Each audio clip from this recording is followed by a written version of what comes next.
Assalamu alaikum. Hello everyone and welcome to IQ Star Education. So this will be the part 3 of the chapter third chemical reaction and equation का ये third chapter का जो third part होगा। बाकी के जो part 1 है and part 2 है वो कंप्लीट हो चुके हैं। उसकी लिंक मैं आपको डिस्क्रिप्शन बॉक्स में दे दूंगी, so you can go and check them out along with all the playlist for the science 1 and science 2 के जो प्लेलिस्ट हमारे चालू है जिसमें कि हम सारे चैप्टर्स कवर करने वाले हैं इंशाल्लाह। उसके भी लिंक मैं आपको दे दूंगी, so you can go and check them out. It is very useful for you. So let's start. तो बिफोर स्टार्टिंग लेट्स रिवाइज कि हमने कौन से टॉपिक्स कवर कर लिए हैं। एक रिवीजन बहुत ही ज़्यादा इंपॉर्टेंट है कोई भी चैप्टर को, कोई भी चीज़ को स्टार्ट करने से पहले। तो हम देखिए कि हमने क्या क्या कवर किया है, इस वीडियो में क्या कवर करेंगे। हमने लास्ट 2 वीडियोस में हमने ये सब टॉपिक्स कवर किए थे, that is physical and chemical reaction क्या होते हैं, उनका डिफरेंशिएशन क्या होता है, उनकी रिएक्शन कैसे लिखती है, केमिकल रिएक्शन क्या होती है, कौन से रूल्स फॉलो करने चाहिए केमिकल रिएक्शन को लिखते time. Law of conservation of मास क्या है कि मास हमने देखा था कि मास ना डिस्ट्रॉय हो सकता है ना न्यू जनरेट हो सकता है, it can only be converted from one form to another, वो था कंजर्वेशन ऑफ मास। देन एक केमिकल रिएक्शन को बैलेंस कैसे करें वो भी हमने सीखा था। कितने टाइप के केमिकल रिएक्शंस होते हैं वो भी हमने स्टडी किया था। तो ये सब थे टॉपिक्स जो हमने लास्ट 2 वीडियोस में कवर किया था, जो कि बहुत ही ज़्यादा इंपॉर्टेंट टॉपिक्स हैं। इस वीडियो को जब हम स्टार्ट करते हैं with the very first topic of which is very important, that is rate of chemical reaction. अब ये जो टॉपिक है वो आप अगर वेरी वेरी इंपॉर्टेंट भी लिखे तो भी चलेगा, बिकॉज इससे 1 या 2 क्वेश्चन तो बनने ही है आपके एग्जाम में। वो कैसे बनेंगे मैं आपको बताती हूँ। या तो एमसीक्यू फॉर्म में बनेगी या ब्रीफ आंसर्स में बनेगी। Factors right factors affecting rate of chemical reaction, what is rate of chemical reaction, जो कि 1 या 2 मार्क्स के लिए आपको लिखने आ सकता है। तो मैं चलो स्टार्ट करते हैं। रेट ऑफ केमिकल रिएक्शन क्या है, ये बहुत ही ज़्यादा इजी टॉपिक है। रेट, हम इस वर्ड की जब हम बात करेंगे, so rate is nothing but the speed of chemical reaction क्या है। तो या ये तो 2 स्पीड से होते हैं। पहला, या तो एक केमिकल रिएक्शन स्लो होगी या तो केमिकल रिएक्शन फास्ट होगी, ठीक है। अब एक ही केमिकल रिएक्शन है, वो स्लो भी हो सकती है, फास्ट भी हो सकती है, लेकिन अगर उसके कंडीशंस बदल दिए जाए तो वो किस कंडीशन में है, उस कंडीशन को अगर हम चेंज कर दें तो वो केमिकल रिएक्शन स्लो भी हो सकती है और फास्ट भी हो सकती है। एक एग्जांपल मैं आपको बता देती हूँ, which is nothing but the curd का एग्जाम्पल। कर्ड आपको पता ही होगा कि जब विंटर सीजन में कर्ड को हम जमने रखते हैं तो वो रिएक्शन बहुत स्लो होती है और कर्ड बहुत देर के बाद जमता है। On the other hand, if we हम उसे समर सीजन में हम उसे जमाने रख दे तो वो क्या होगी, फास्ट रिएक्शन होगी और हमें जल्दी जमा हुआ कर्ड मिल जाएगा। तो यही है कि कर्ड रिएक्शन तो सेम है, लैक्टिक एसिड बन रहा है, शुगर से लैक्टिक एसिड कन्वर्जन हो रहा है, बट विंटर में स्लो हो रहा है, समर में फास्ट हो रहा है। एक ही रिएक्शन है जो कि 2 अलग अलग कंडीशंस पे चेंज हो रही है। यानी कि विंटर में क्या होता है, टेम्परेचर का इन्फ्लुएंस होता है, टेम्परेचर कम होता है इसीलिए यहाँ पे स्लो होती है रिएक्शन, और समर में टेम्परेचर ज़्यादा होती है इसीलिए फास्ट होती है। तो ये जो कर्ड है उसे मतलब थोड़ा गर्म वाला टेम्परेचर लगता है, इसीलिए वो समर में ज़्यादा फास्ट होती है। एक ही रिएक्शन है बट अलग अलग कंडीशंस पे उसका क्या हो रहा है, रेट चेंज हो रहा है। अब हम बात करते हैं उसके factors affecting rate of chemical reaction. अब कौन से फैक्टर्स है जो कि रेट ऑफ रिएक्शन को अफेक्ट करते हैं, यही मेन क्वेश्चन आ सकता है आपके पेपर में। कि क्वेश्चन आ सकता है, write factors affecting the rate of chemical reaction और write any 3 factors which influences the rate of chemical reaction. 3 mark के लिए आ सकता है, 5 मार्क के लिए आ सकता है या 4 मार्क्स के लिए भी आ सकता है। तो आइए जानते हैं factors affecting the rate of chemical reaction क्या है। तो before we start any factor, let's take 2 beaker ले लिया हमने 2 यहाँ पे। उसमें क्या डाल दिया हमने, एक लिक्विड भर दिया, ठीक है। दोनों भी इसमें हमने लिक्विड भर दिया। This is beaker number 2 and this is beaker number 1। दोनों भी बीकर में हमने एक लिक्विड भर दिया और उस लिक्विड का नाम है डाइल्यूट HCl। हमने क्या भर दिया यहाँ पे, डाइल्यूट HCl डाल दिया। एक बीकर में हमने क्या डाला, फर्स्ट बीकर में हमने डाइल्यूट HCl में डाला एल्यूमिनियम, क्या डाला, Al डाल दिया। और दूसरे बीकर में हमने क्या डाल दिया, जिंक डाल दिया। ठीक है, पहले बीकर में हमने एल्यूमिनियम डाला, सेकेंड बीकर में हमने जिंक डाला along with the dilute HCl जो कि पहले से ही उसमें था। अब इन दोनों की रिएक्शन कैसी होगी देखते हैं। फर्स्ट इसकी रिएक्शन कैसी होती है देखते हैं। यहाँ पे एल्यूमिनियम है, एल्यूमिनियम किस में है, सॉलिड में है, प्लस यहाँ पे HCl है जो कि एक्वियस मीडियम में है। Al और HCl बन के क्या बनेगा, AlCl3 बनेगा एक्वियस मीडियम में, और हमने साथ में क्या मिलेगा, H2 gas will be release. यहाँ पे हम उसे जब बैलेंस करेंगे तो यहाँ पे 2 लग जाएगा, यहाँ पे भी 2 लग जाएगा और यहाँ पे 3 लग जाएगा। तो ऐसी रिएक्शन होती है। यहाँ पे Al HCl के साथ मिलके AlCl3 बनाता है और H2 गैस रिलीज होती है। इसके रिएक्शन की जब हम बात करें तो इसके रिएक्शन कुछ इस तरीके से होगी। यहाँ पे क्या लिया था हमने, जिंक लिया था, सॉलिड था, प्लस उसमें हमने डाला HCl यानी कि aqueous solution of HCl. When they will react together, we will get ZnCl2 in aqueous solution along with H2 gas will be released. When we balance it, we will get यहाँ पे 2 लग जाएगा and it will be balanced. तो यहाँ पे reaction कुछ इस तरीके से हो रही है और यहाँ पे रिएक्शन कुछ इस तरीके से हो रही है। AlCl3 और ZnCl2 यहाँ पे हमें मिल रहा है। बट बीकर 1 की जो रिएक्शन है, बीकर 1 की जो रिएक्शन है वो फास्ट होगी और बीकर 2 की जो रिएक्शन है वो स्लो होगी। ऐसा क्यों? तो बीकर 1 में हमने क्या डाला था, Al डाला था यानी कि एल्यूमिनियम डाला था, और बीकर 2 में हमने क्या डाला था, जिंक डाला था। तो फिर क्या हुआ, Al की जो रिएक्टिविटी है, Al की जो रिएक्टिविटी है वो क्या है, ज़्यादा है as compare to the Zn की रिएक्टिविटी। Zn की रिएक्टिविटी क्या है, बहुत कम है, बहुत कम नहीं बोलेंगे बट Al से तो कम है, इसीलिए Al की रिएक्शन फास्ट हो गई और जिंक की रिएक्शन स्लो हो गई। तो हम क्या इसमें कह सकते हैं कि first factor which is influencing the rate of chemical reaction is the nature of the reactant. Nature क्या है रिएक्टेंट का, उसकी रिएक्टिविटी ज़्यादा है कम है, उस हिसाब से क्या होगी, रिएक्शन फास्ट होगी या स्लो हो गई। यहाँ पे एल्यूमिनियम की रिएक्टिविटी ज़्यादा थी इसीलिए रिएक्शन फास्ट हो गई, यहाँ पे जिंक की रिएक्टिविटी कम थी इसीलिए रिएक्शन क्या हो गई, स्लो हो गई। So that was about the first factor. Now let's go towards the second factor. So before I'll tell you what is the second factor, let's take 2 test tube। यहाँ पे भी हम क्या लेंगे, इसमें डाइल्यूट HCl लेंगे। दोनों भी टेस्ट ट्यूब में हमने क्या लिया, डाइल्यूट HCl ला। अब फर्स्ट जो टेस्ट ट्यूब है, ये फर्स्ट है और ये सेकेंड है। फर्स्ट टेस्ट ट्यूब में हमने क्या डाला, कैल्शियम कार्बोनेट यानी कि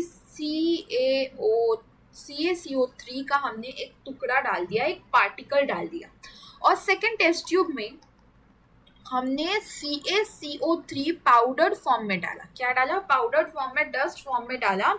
और तो क्या हुआ देखते हैं। यहाँ पे रिएक्शन पहले कैसी होगी देखते हैं। यहाँ पे कैल्शियम कार्बोनेट सॉलिड थे और उसमें हमने डाला, उसमें क्या था, HCl जो कि एक्वियस मीडियम में। अब वो रिएक्ट होके क्या बनेगा, कैल्शियम क्लोराइड बनेगा, एक्वियस सोल्यूशन ही उसका, और साथ में H2O बनेगा लिक्विड में, और CO2 gas will be release. When we balance it, यहाँ पे 2 लगेगा एंड इट इज बैलेंस्ड। तो रिएक्शन कुछ इस तरीके से हो रहा है। हमें क्या मिल रहा है, कैल्शियम क्लोराइड मिल रहा है along with water and carbon dioxide gas will be release. First test tube में हमने पूरा उसका पीस डाल दिया था, सेकेंड टेस्ट ट्यूब में हमने पाउडर डाला था। तो क्या लगता है आपको कौन सी रिएक्शन फास्ट होगी? ऑफकोर्स जो टेस्ट ट्यूब 2 की रिएक्शन है वो फास्ट होगी और टेस्ट ट्यूब 1 की रिएक्शन स्लो होगी। इट इज़ बिकॉज कि हमने यहाँ पे उसका टुकड़ा, एक अक्खा पीस ले लिया था, बट यहाँ पे हमने पाउडर फॉर्म में लिया था, इसीलिए टेस्ट ट्यूब 2 की रिएक्शन फास्ट हो गई। और एक एग्जांपल मैं आपको बताऊँ कि जब हम एक ग्लास ले लें, let's say this is a glass, okay. यहाँ पे हमने पानी लिया, दिस इज ग्लास नंबर 2, यहाँ पे भी हमने पानी ले लिया, ठीक है। ग्लास 1 में हमने शुगर के बड़े बड़े क्रिस्टल्स डाले, ठीक है, और ग्लास 2 में हमने पाउडर्ड शुगर डाला। तो ऑफ कोर्स ग्लास 2 की जो पाउडर शुगर है वो ज़्यादा जल्दी डिजोल्व होगी, बिकॉज क्या है, वो छोटे साइज में है यानी कि पाउडर्ड फॉर्म में है as compare to the glass number 1, इसीलिए ये स्लो डिजोल्व होगी। सेम विथ हियर, यहाँ पे क्या हो रहा है, इन्फ्लुएंस क्या हो रहा है, यहाँ पे size of the particles of the reactant.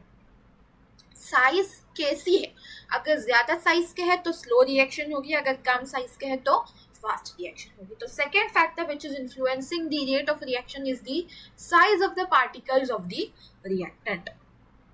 Now the third thing which is influencing which is known as the concentration of the reactant। अब concentration कैसे influence करती है आइए जानते हैं। क्या हम ऐसा बोल सकते हैं that rate of chemical reaction is directly proportional to the concentration of the reaction? अगर हम dilute HCl ले किसी भी रिएक्शन के लिए और concentrated HCl ले तो concentrated HCl की रिएक्शन क्या होगी, फास्ट होगी as compared to the dilute HCl, ये क्या होगी, स्लो होगी। तो हम बोल सकते हैं कि कॉन्सेंट्रेशन बढ़ा तो रेट ऑफ केमिकल रिएक्शन भी बढ़ गया। अगर कॉन्सेंट्रेशन कम हुआ तो फिर स्पीड भी क्या होगी, कम होगी। तो the third thing which is influencing the rate of chemical reaction is the concentration of the reactant. Reactant का कॉन्सेंट्रेशन क्या है, कैसा है। Fourth thing is the temperature. एक एग्जाम्पल ले लेते हैं यहाँ पे जिससे आपको समझेगा। एग्जाम्पल लेते हैं CaCO3 विच इज सॉलिड, हमने यहाँ पे लिया, यहाँ पे उसको हमने हीट किया तो यहाँ पे क्या मिला हमें, कैल्शियम ऑक्साइड सॉलिड में plus CO2 gas will be release. दूसरी रिएक्शन का एग्जाम्पल लेते हैं, यहाँ पे हमने लिया Fe सॉलिड में और S लिया, फिर जब वो रिएक्ट होगा when you provide heat to them ये होगा FeS सॉलिड में। यहाँ पे फर्स्ट रिएक्शन कौन सा टाइप की है, तो डिकम्पोजिशन रिएक्शन है जहाँ पे एक ही रिएक्टेंट है, दो प्रोडक्ट को ये दे रहा है रिजल्ट, और दो प्रोडक्ट है, दो रिएक्टेंट है जो कि कंबाइन होकर एक ही प्रोडक्ट बना रहे हैं यहाँ पे, यानी कि ये कॉम्बिनेशन रिएक्शन, ये है कॉम्बिनेशन और ये है डिकम्पोजिशन रिएक्शन जब हम टाइप की बात करें। और अब हम बात करते हैं यहाँ पे उन्हें हमने हीट प्रोवाइड की, दोनों को भी हमने हीट प्रोवाइड की, इसीलिए वो रिएक्शन क्या हो रही है, फास्ट हो रही है। और एक जो हमने स्टार्टिंग में ये एग्जांपल देखा था कर्ड का, कर्ड को अगर टेम्परेचर ज्यादा मिलता है तो वो रिएक्शन क्या होती है, फास्ट होती है। अगर टेम्परेचर कम मिलता है यानी कि विंटर सीजन में तो रिएक्शन क्या होती है, स्लो मिलती है। So we can say that temperature is playing a vital role in the rate of chemical reaction. कि स्पीड क्या होगी केमिकल रिएक्शन की, वो डिसाइड करने में टेम्परेचर का एक बहुत बड़ा रोल है। और एक चीज हम यहाँ पे अगर उसे हीट दे रहे हैं एक्सटर्नली, खुद हम हीट दे रहे हैं, that means they are endothermic reaction. Endo means heat वो दे रहे हम, उसके अंदर जा रही है हीट, और थर्मिक यानी कि हीट। तो यहाँ पे क्या है, ये एंडोथर्मिक रिएक्शन है, endothermic reaction. So that was about the fourth factor. Now fifth factor which is nothing but the catalyst. अब कैटालिस्ट है क्या, तो एक एग्जाम्पल के थ्रू हम देखते हैं। यहाँ पे हमने क्या लिया, KClO3 सॉलिड में लिया, यहाँ पे हमने हीट दिया उसे और MnO2 यानी कि मैग्नीशियम ऑक्साइड भी डाला, MnO2, और यहाँ पे हमने क्या मिला, KCl सॉलिड में, और ऑक्सीजन गैस क्या होगी यहाँ पे रिलीज होगी। तो यहाँ पे हमने क्या डाला, MnO2 डाला। अब MnO2 क्या है, एक कैटालिस्ट है, it act as a catalyst. अब कैटालिस्ट क्या करता है, कैटालिस्ट इज एलिमेंट और which is important to speed up the reaction without taking part in it. यानी कि हम यहाँ पे MnO2 जब हम डालेंगे रिएक्शन फास्ट होने के लिए, रिएक्शन कंप्लीट होने के बाद भी हम उसे एज इट इज निकाल भी सकते हैं, यानी कि वो रिएक्शन में पार्ट नहीं लेगा, सिर्फ वो रिएक्शन को फास्ट करेगा, दैट्स इट। तो ये KClO3 है जो कि KCl और O2 में कन्वर्ट हो रही है जब हम उसमें MnO2 as a catalyst add करते हैं, यानी कि ये डिकम्पोजिशन रिएक्शन है, हीट भी देना पड़ता है। तो कैटालिस्ट का वही काम है that it speed up the reaction without taking part in it. ये होता है फिफ्थ फैक्टर। ये थे 5 फैक्टर ऐसे जो कि रेट ऑफ केमिकल रिएक्शन को इन्फ्लुएंस करते हैं कि उनकी स्पीड ज़्यादा होगी या कम होगी। अब हम बात करते हैं नेक्स्ट टॉपिक की, which is nothing but the oxidation and reduction. अब ऑक्सीडेशन क्या है, रिडक्शन क्या है, आइए जानते हैं। ऑक्सीडेशन की जब हम बात करें तो oxidation is nothing but the gain of oxygen और लॉस ऑफ हाइड्रोजन। यहाँ पे क्या हो रहा है, ऑक्सीजन ऐड हो रहा है और हाइड्रोजन लॉस हो रहा है, हम ऐसा भी लिख सकते हैं। तो ऑक्सीडेशन में आपको ट्रिक बता दो, ऑक्सी यानी कि ऑक्सीजन ऐड हो रहा है, आप इस तरीके से उसे याद रख सकते हैं। ऑक्सीडेशन यानी कि ऑक्सीजन ऐड हो रहा है और हाइड्रोजन लॉस हो रहा है। एग्जाम्पल के थ्रू हमें इसे समझना है। फर्स्ट एग्जाम्पल लेते हैं हम Mg का। Mg में हमने यहाँ पे ऑक्सीजन ऐड कर लिया तो हमने क्या मिलेगा, MgO। बैलेंस करने पे कुछ इस तरीके से मिलेगा हमें चीज़। सेकेंड थिंग इज दैट हमने क्या लिया MgH2 और जस्ट यहाँ पे MgH2 लिया, वो कन्वर्ट होके Mg बन रहा है और H2 गैस यहाँ पे क्या हो रही है, रिलीज हो रही है। तो यहाँ पे क्या हुआ, MgH2 H2 यहाँ पे लॉस हो गया और ऑक्सीजन यहाँ पे ऐड हो गया। Gain of oxygen, loss of hydrogen, we can say that it is the oxidation reaction. ये क्या है, ऑक्सीडेशन रिएक्शन है। अब और एक चीज, एक एग्जांपल ले लेती हूँ मैं आपको। CH3 CH2 and OH, ये क्या है, इथेनॉल है। इथेनॉल, नॉल इसलिए क्योंकि अल्कोहल इसमें ऐड हो रहा है, इसलिए इथेनॉल। अब इसको जब हम रिएक्ट करेंगे, यहाँ पे क्या हो रहा है, ऑक्सीजन ऐड हो रहा है। कैसे ऐड हो रहा है, यहाँ पे जब हम K2Cr2O7 या फिर H2SO4 डालेंगे इसमें, तो यहाँ पे क्या हो रहा है, ऑक्सीजन इसमें ऐड हो जाएगा। These are not the catalyst, क्या है मैं आपको बताती हूँ। तो हमें रिएक्शन किस तरीके से मिलेगी, CH3COOH, यानी कि हमें क्या मिला, यहाँ पे इथेनोइक एसिड मिला। ठीक है, यहाँ पे क्या लिया हमने, इथेनॉल लिया, जिसकी वजह से ऑक्सीजन यहाँ पे ऐड हो गया, तो हमें क्या मिला, इथेनोइक एसिड मिला। यहाँ पे ऑक्सीजन ऐड हो गया। क्यों ऑक्सीजन ऐड हो गया, क्योंकि हमने यहाँ पे K2Cr2 डाला या फिर H2SO4, जिसमें दोनों में भी ऑक्सीजन है। तो एक ऑक्सीजन यहाँ पे ऐड हो जाएगा और हमें क्या मिलेगा, इथेनोइक एसिड। अब ये जो चीज है, ये क्या है, ये कैटालिस्ट नहीं है, बिकॉज ये पार्ट ले रहे हैं रिएक्शन में। इसे हम बोलेंगे ऑक्सीडेंट। क्या बोलेंगे, ऑक्सीडेंट या फिर ऑक्सीडाइजिंग एजेंट। ऑक्सीडाइजिंग एजेंट जो कि ऑक्सीडेशन रिएक्शन को ज्यादा ये कर रही है, तो इसे हम क्या बोलेंगे, ऑक्सीडेंट बोलेंगे या फिर ऑक्सीडाइजिंग एजेंट बोलेंगे। K2Cr2 यानी कि डाइक्रोमेट, पोटेशियम डाइक्रोमेट, और H2SO4 मतलब कि सल्फ्यूरिक एसिड। पोटेशियम डाइक्रोमेट और सल्फ्यूरिक एसिड यहाँ पे क्या है, ऑक्सीडेंट है या फिर ऑक्सीडाइजिंग एजेंट है, जो कि ऑक्सीडेशन होने में ज्यादा हेल्प कर रहे हैं, अपना खुद का ऑक्सीजन निकाल के दे रहे हैं फॉर द रिएक्शन।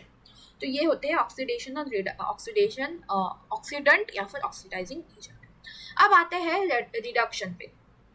तो रिडक्शन क्या है, addition of hydrogen and removal of oxygen. यहाँ पे ऑक्सीजन है, वहाँ पे क्या हो रहा था, ऑक्सीजन ऐड हो रहा था, यहाँ पे ऑक्सीजन रिमूव हो रहा है और हाइड्रोजन ऐड हो रहा है। ठीक है, तो इसका एक एग्जांपल लेते हैं, वेजिटेबल ऑयल। वेजिटेबल ऑयल को हम जब H2 गैस में डालेंगे, उसे हीट करेंगे 160 डिग्री सेल्सियस, और यहाँ पे हम एक कैटालिस्ट ले लेंगे, तो यहाँ पे मिल जाएगा हमें वनस्पति घी। यहाँ पे क्या हो रहा है, हाइड्रोजन ऐड हो रहा है, तो इसीलिए ये क्या हो गया, रिडक्शन रिएक्शन हो गया। क्या हो गया, रिडक्शन रिएक्शन। अब और एक चीज, जब ऑक्सीडेशन और रिडक्शन रिएक्शन एक साथ एक ही रिएक्शन में होती है, तो उसे हम बोलेंगे रेडॉक्स रिएक्शन। वो कैसे मैं आपको बताती हूँ। यहाँ पे हमने CuO लिया, उसमें H2 डाला, तो हमें क्या मिल गया, Cu मिल गया और H2O मिल गया। अब Cu का यहाँ पे क्या हो रहा है, CuO का यहाँ पे हमें Cu मिल रहा है, कॉपर ऑक्साइड का कॉपर सिर्फ मिल रहा है, यानी कि ऑक्सीजन यहाँ पे रिमूव हो गया। तो removal of oxygen is the reduction reaction. Removal of oxygen is reduction reaction of H2 का क्या बन रहा है, H2O बन रहा है, यानी कि ऑक्सीजन ऐड हो रहा है, तो इसे हम बोलेंगे ऑक्सीडेशन रिएक्शन। तो इसमें ऑक्सीडेशन भी हो रहा है, रिडक्शन भी हो रहा है, इसीलिए बोलेंगे रेडॉक्स रिएक्शन या फिर oxidation reduction reaction. One get oxidized, other get reduced. Such reactions are called as oxidation reduction reaction या फिर redox reaction in short. तो ये थे कुछ आपके रिएक्शंस, रिएक्शन के types, factors affecting rate of reaction. तो इस वीडियो में हमने ये सब टॉपिक्स कवर कर लिया है। अब नेक्स्ट वीडियो से हम नेक्स्ट चैप्टर को स्टार्ट करेंगे इंशाल्लाह।